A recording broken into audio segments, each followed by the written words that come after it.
typical third-person shooter, running around and blasting guys is only a part of the equation. Yes, you can build structures on the fly like an RTS, and then you can take up in the mech and bomb the hell out of everyone. Hooray! Let's see how it all works in this hands-on demo.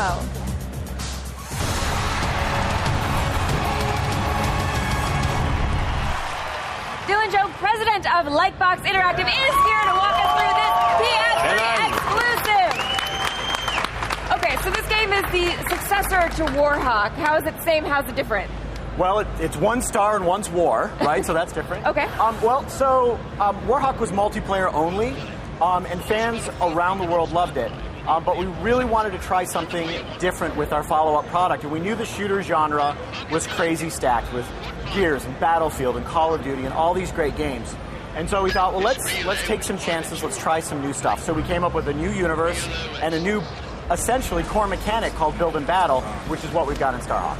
Now, this is a blending of action and strategy. Those aren't necessarily two tastes that always taste well together. No, I have faith in your hands, but how have you blended them? Well, because we all like to mix drinks, and this is a good tasting drink.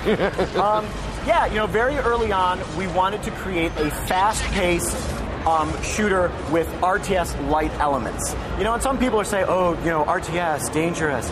And if we were to make it where you had to manage and do all this stuff like chip stone and wait for this and build, we said screw all of that. We basically said, let's make building almost like abilities, really quick things that you can just do, boom, right on the battlefield. You don't have to manage anything. Because they actually drop buildings where you want them. Yeah, and I actually remember early on in our design meetings, we were talking about, how are we going to manifest these things in real time?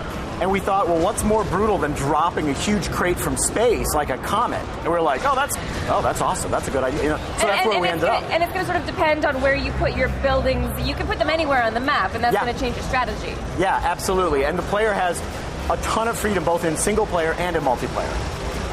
Is it true that when you were looking for inspiration for this game, you kind of looked at Plants vs. Zombies and Pixel Junk Monster? Yeah, absolutely. The game is, at its core, a third-person shooter, right? But there are some fantastic systems in all kinds of games. For example, destroying units for currency, Pixel Junk Monsters. Those tower defense elements, the plannable waves that happen in Plants vs. Zombies. And in fact, in the game for Starhawk, you can see in the upper left-hand corner the different waves of all the different units. And that tells the player what's attacking when and when he completes it. So you can plan your strategies based on when you know what's going to attack. And so what kind of environments are we going to see?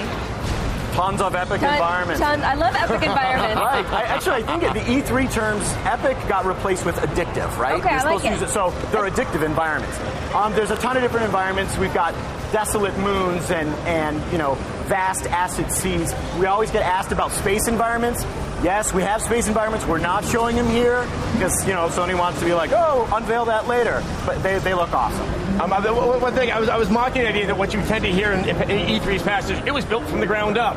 Seeing how the buildings are incorporated in this game, they're from the top down. Let's see, can we incorporate more cliches? We built it from the ground up to take it to the next level with the addictive epicness. I just want to ask really, really quickly, was it easy for you to want to do the single player like you had wanted to do with Warhawk?